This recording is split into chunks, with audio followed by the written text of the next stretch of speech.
We're back for another episode of In the End Zone with Coach Noel Mazzone, and today we're going to focus on the topic of what are you doing, what is your approach when you're facing a superior opponent. Of course, we all like to think we're going to go into a game and we're going to win, and that's the thought. But sometimes you have to take the approach that you need to focus on, really, we know they might be better in this area, so how do we approach that? So, Coach, first of all, thanks again for being back for another week. Always a pleasure, Keith. Another great weekend of games, and kind of what spurred this thought for me was, of course I'm watching the Browns, but going into that game, the Browns had some issues with personnel. They were down an offensive tackle, they were down a quarterback, they were down two running backs, and injuries have plagued them all year round. And the approach probably at that point isn't whether it's through injury or just you're facing a team that's just a juggernaut, that you have to get a really laser-like focus into what the attack's going to be. Not that we don't do that anyway, but I think this demands even more refining. Your thoughts on that, Coach? I think that goes in your game planning phase. Obviously, I always go back to the same old deal, right? Schemes don't win football games. Players win or lose football games for you. So our job as coaches is to put the best scenario or the best position that they can win football games. So then as I break down film, not only are you looking at the formations, the defensive tendencies, the fronts, the coverages, blah, blah, blah. But I also think you have to, as you watch breakdown film, is identify two types of players that you're playing against. One is the fish, all right? So the guy you want to attack, it might be a corner, it might be a safety, it might be a defensive end, whatever, all right? So you try to evaluate, okay, this is a guy we really want to go after, all right, and make him stop us. Then the other guy you look for is you try to ID the guy that can ruin the game for you. Aaron Donald, all right? Well, he can ruin the game for you. J.J. Watt can ruin the game for you. Those type of guys. And so then once you ID those guys, obviously as you build your plan, you have to have that in the back of your mind of, all right, I'm going to tell you a quick story, okay? So I'm at Texas A&M and we're playing Tennessee. And we actually ended up being the number one offense in the SEC that year. And we could run the football. I think our running back rushed for like 1,600 yards. So we're playing Tennessee, and I keep calling runs, and we're not making anything. So I'm getting a little frustrated. And Coach Sumlin walks over and says, hey, you might want to call all your runs to the left. I go, why is that? He says, because you see that defensive end right there? And we had a defensive end named Myles Garrett, Yes. who you know, right? He was one of our defensive ends, okay? He said, you see that defensive end right there that Tennessee has? Yeah, he may be better than the one we've got with Garrett. And it was Burnett. So I was wrong in going into that game and thinking, well, it doesn't matter. I can call my offense. I'm not really worried about the personnel. All right. And it really made me go back and realize, hey, you got to recognize the personnel you're going against. We end up winning the game, and I end up calling 80% of my runs to the left instead of right because he was our left defensive end. So just an example of there are guys that can get you out of your game plan, right, because of who they are, not how they line up. Definitely. I prefer the situation, Coach. I don't know how you feel when I can find those guys on a certain direction of the ball. So if they're on the right end or the left end, to me is a little bit easier than when they're on the interior. But there's ways to handle them there too. When you're facing that Aaron Donald type, that guy inside, right?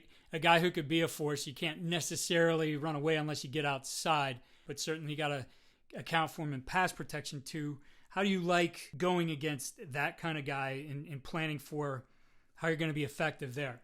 Well, you can always, at least in the middle, unless they're a bear front, they're not going to cover all three of your inside guys, all right? So obviously, the outside guys, you can help with tight ends. You can chip with tight ends. You can chip with backs. You can do things to outside guys to help those tackles, all right? And your help on the inside is usually coming from your uncovered lineman. So then that kind of narrows it down to, okay, so if he's a 2-eye or a shade, right, I can get a double on that guy most of the time, unless they're pressuring to bring in backers. But that just happens. And at some point, guys got to block guys. You got to get hats on hats, right? So now it tends up okay, well, this guy's a 3 technique. How do I help a guard on a 3 technique that's way overmatched? So now you start to talk to your back or your center about, all right, we've got to help. It's the buddy system, right? So we've got to help wherever number 75 lines up, or whoever the ruin the game guy for you is in the interior, right? The center has to be aware of them, and the back has to be aware of them. You're talking pass protection. So there's 2 viable guys that can lend a hand, that can buddy up with whatever guard ends up with that guy over top of him. And if he's a nose, if he's a shade, then obviously one of the guards can buddy up with the center. So, it's just basically, now I'm not calling any different protections or anything like that. I'm just saying, hey, back, in your 6-man protection, you got, say, Will the nickel or Sam or Mike to whatever you got, right? Is that you may lose him in your concept, because I want you to hold in there, all right, and just cover the 3 techniques, the guard on the 3 techniques, but if he needs help with this guy. All right. So some of your protections now, instead of 6-man release protections, all right, turn maybe into 6-man stay protections, where you want to keep your back in to help the interior guys. If it's edge guys, there's numerous ways you can help edge guys. And that is with your nub tight end, all right, with the back. If you got a real badass defensive end you're playing against, where he can, what we used to call buster, so we used to tell the back, he's always on what we call a skippy release. In other words, he's skipping until he ensures that tackle is not getting beat on the edge. If he's not getting beat on the edge, then he can release.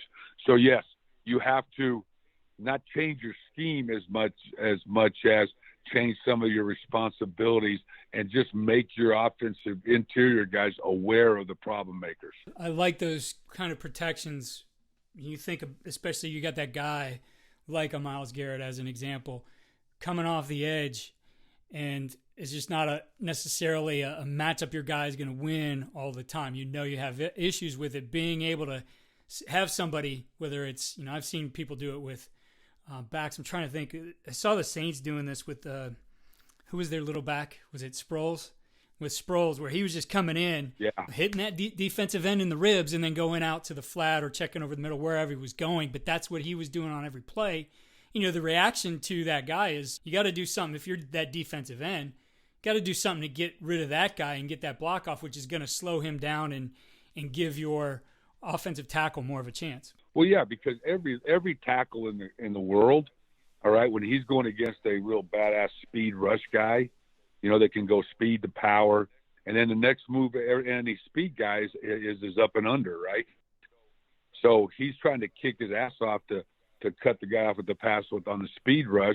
Then the next move is that he's going to go speed to power, which nothing you can do there. You got to hold on there, all right? But then he goes up and under, all right? And so you, at least at that tackle, and now you got to communicate this to your tackle that he knows he has that help.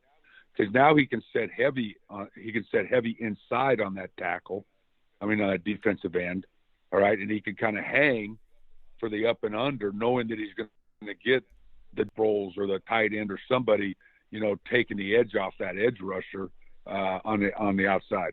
And that's something you got to work on too, because I've seen it. Because tackles are kind of funny, because your back or your tight end, there's a little bit of an art to it, because if it's not coached right or done right, sometimes that back will hurt the tackle more than help him.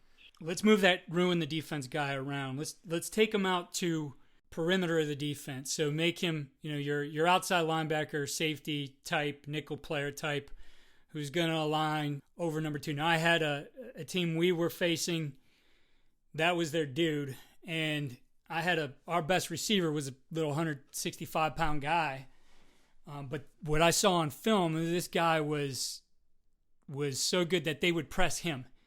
Even when, they would get him right up by the line of scrimmage and just disrupt the release for a lot of teams, it's that slot receiver, right? So for us, the first answer, and it helped a ton, is we just weren't going to be static with that guy. We motioned our guy every play. We might take him outside and stack him and bring him back inside to where he'd be at number 2. We might bring him across, But the effective motion is to loosen that guy up. And really that's true of any motion. Motion is going to loosen a defender.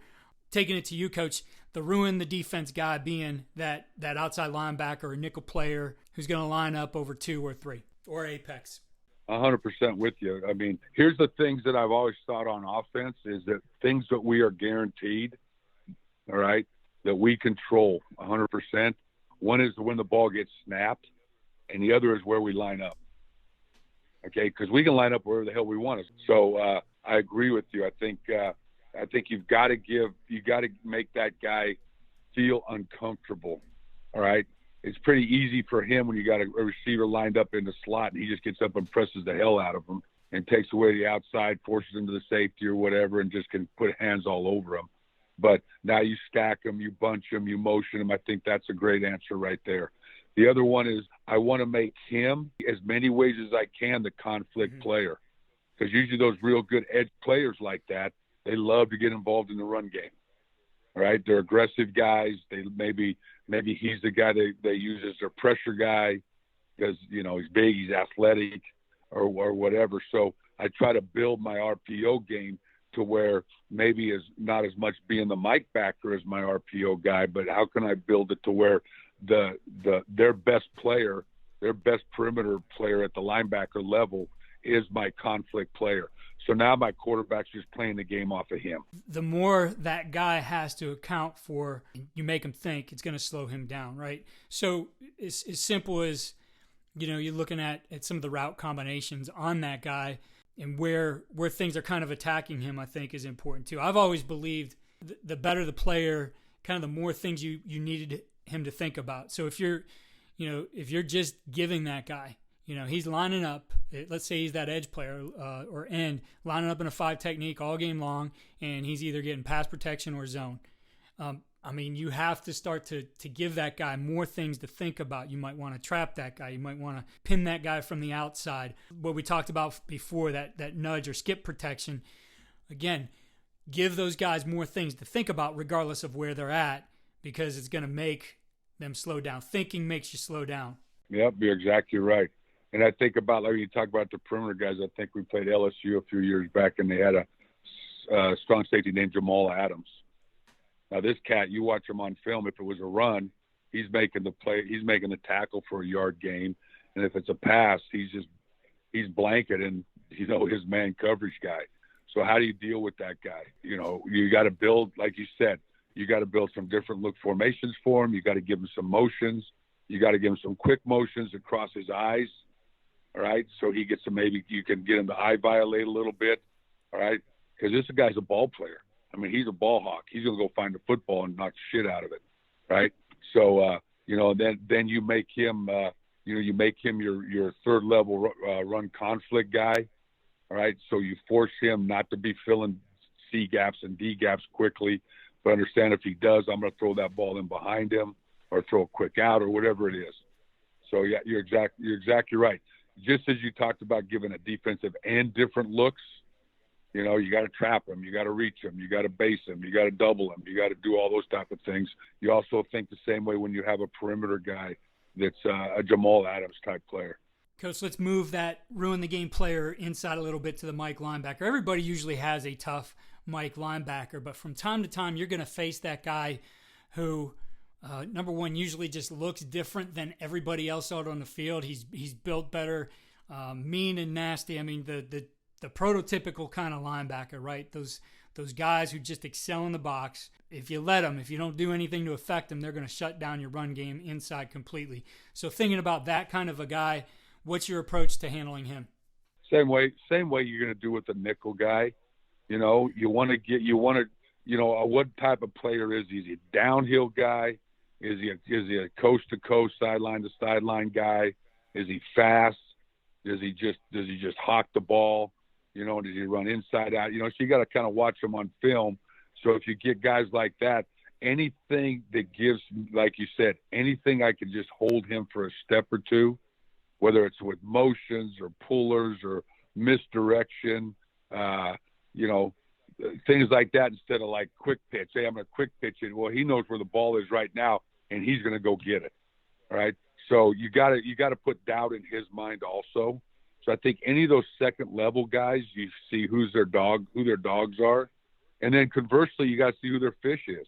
I mean, maybe their Will Backer is an undersized guy and he's their lesser player. All right. Well, how can I build things to control the mic? All right. And then get and run my scheme at the nickel guy or at the will linebacker guy. I want to line up and run ISO at a stud Mike linebacker all day. Hell no. But I may show him ISO. He's a big downhill guy. I may show him ISO and try to throw it over the top of him, or what's his responsibility in pass coverage?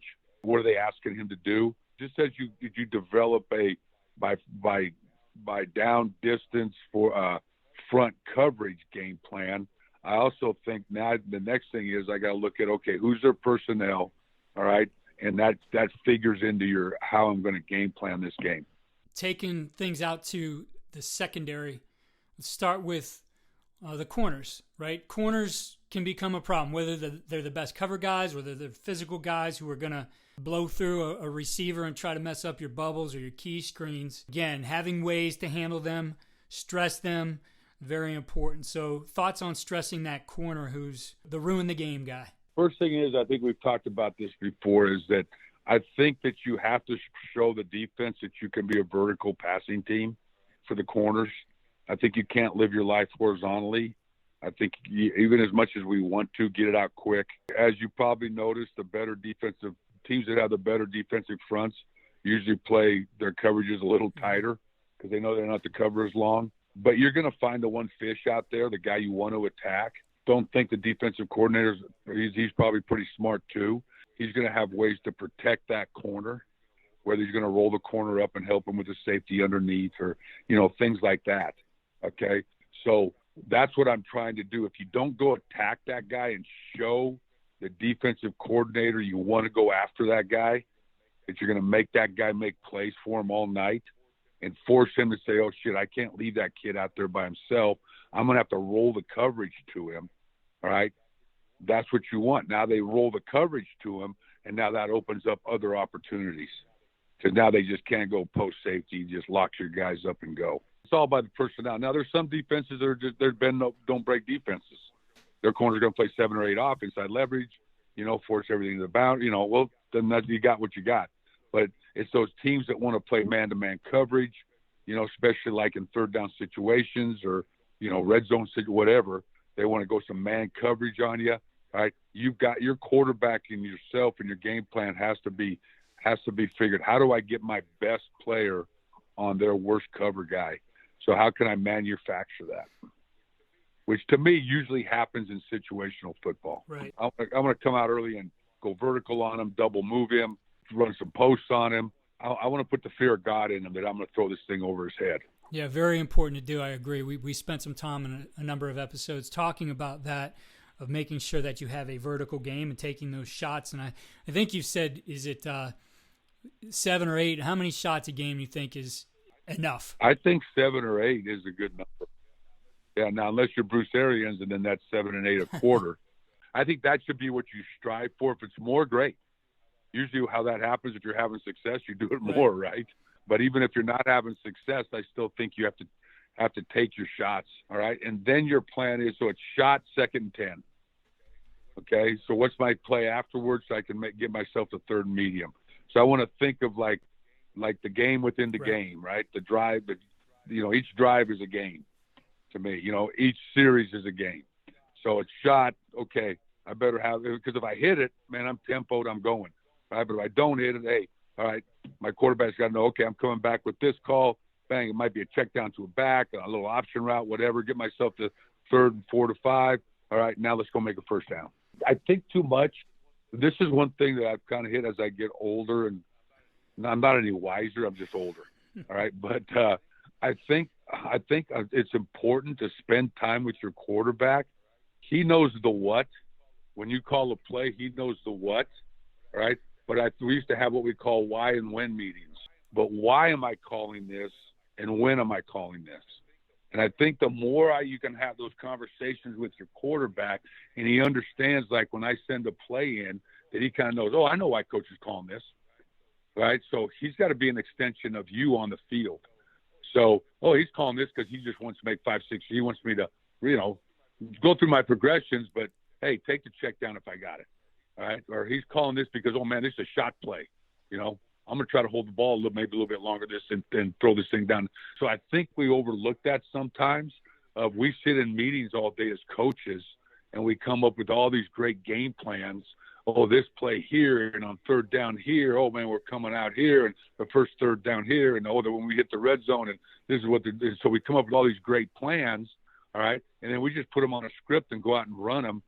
And don't have the conversation with the quarterback is that, look, this is why we put this play in, because this is the coverage we're kind of getting here, all right? And this is what I'm thinking, and this is when I'm going to call it. So we used to call it the why and when meetings with the quarterback when I would go through the script for the day and kind of say, okay, guys, here we go, first, third, and 4 to 5. This is what we're getting.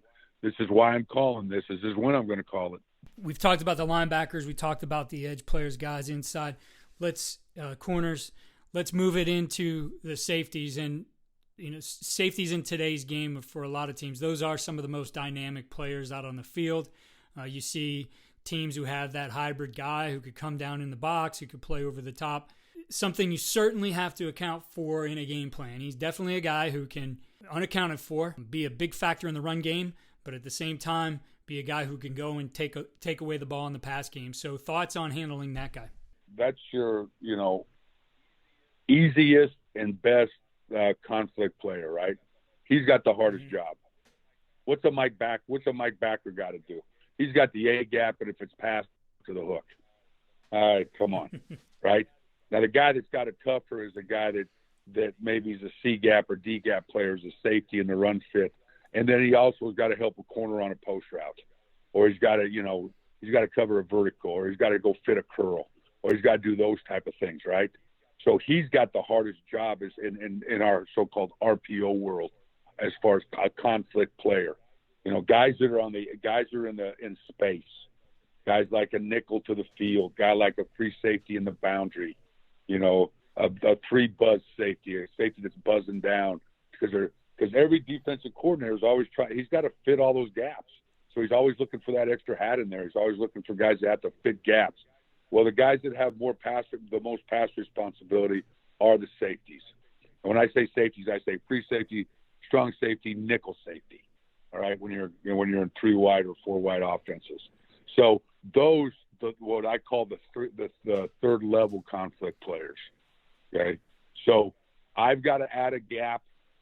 All right, to get him involved in the run, all right, I need to add a gap with a tight end or 2 backs or whatever.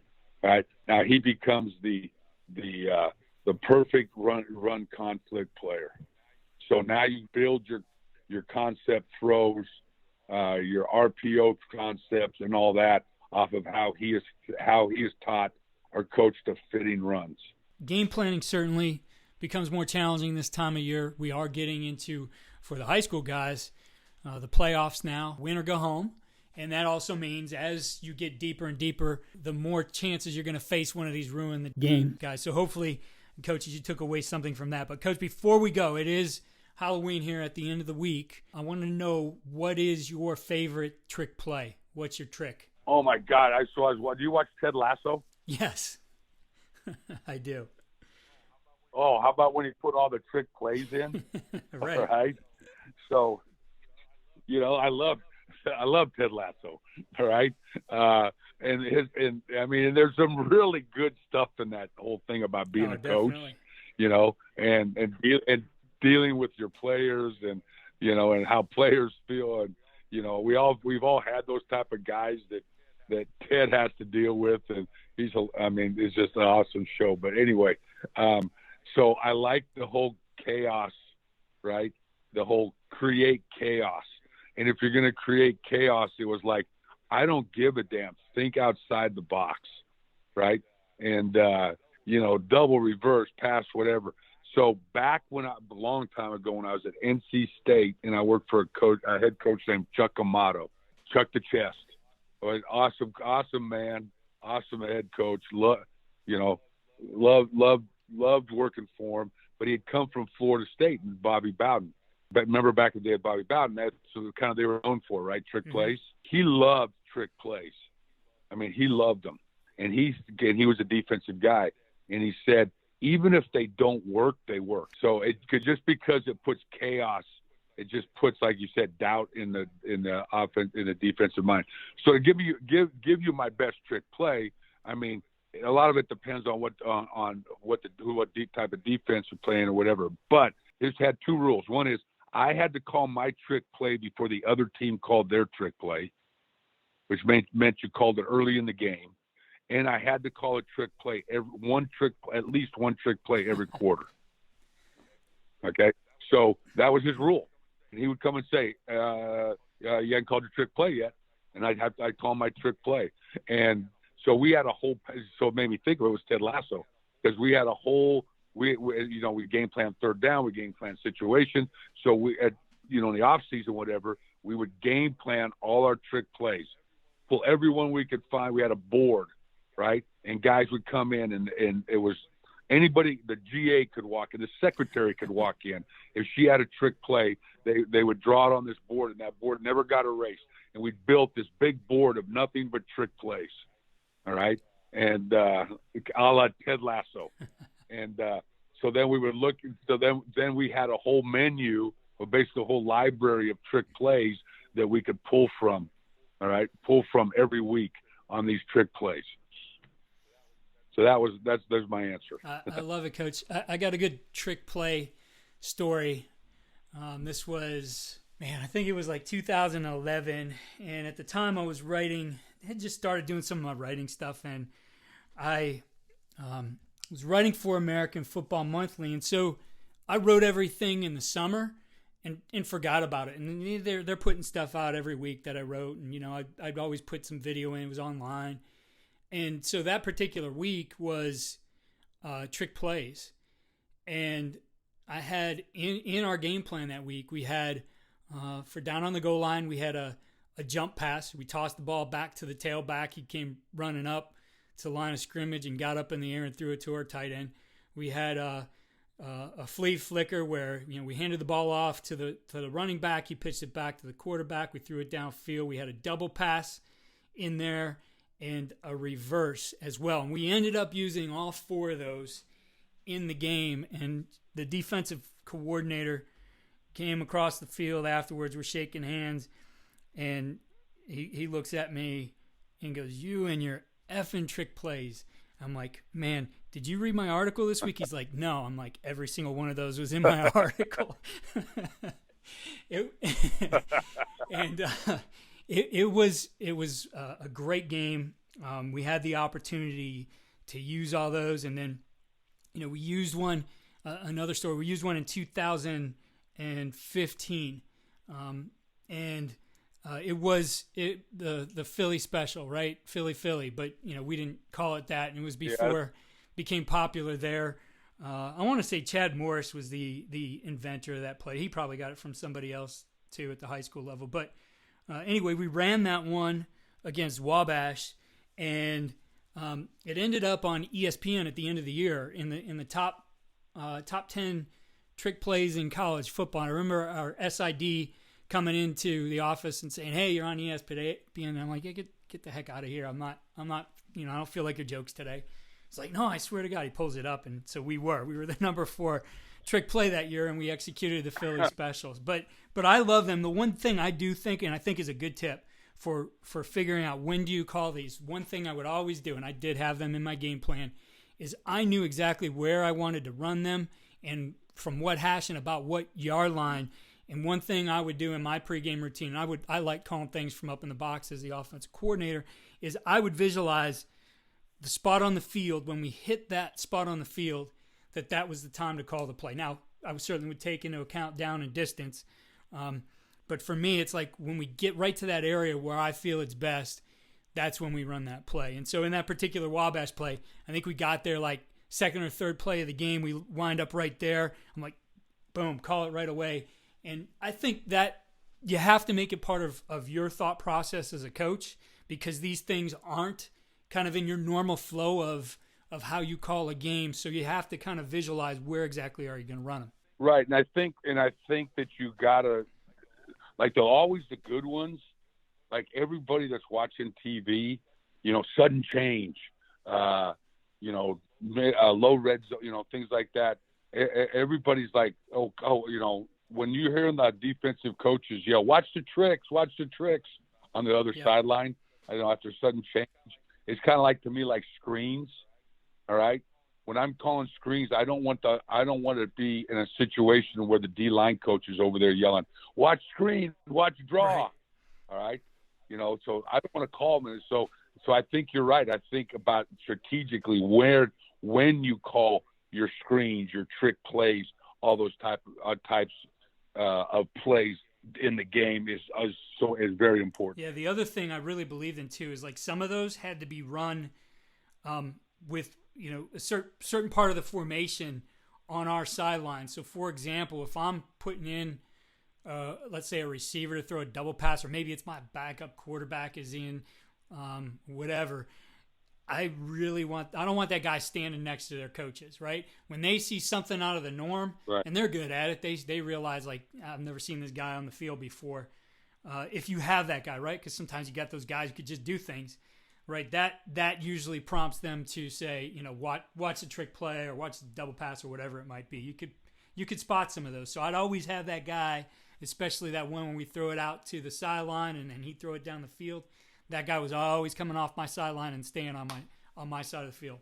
Yeah, and I think part of it too is you can be known as that team that even during the week, the defensive coordinator is always talking about.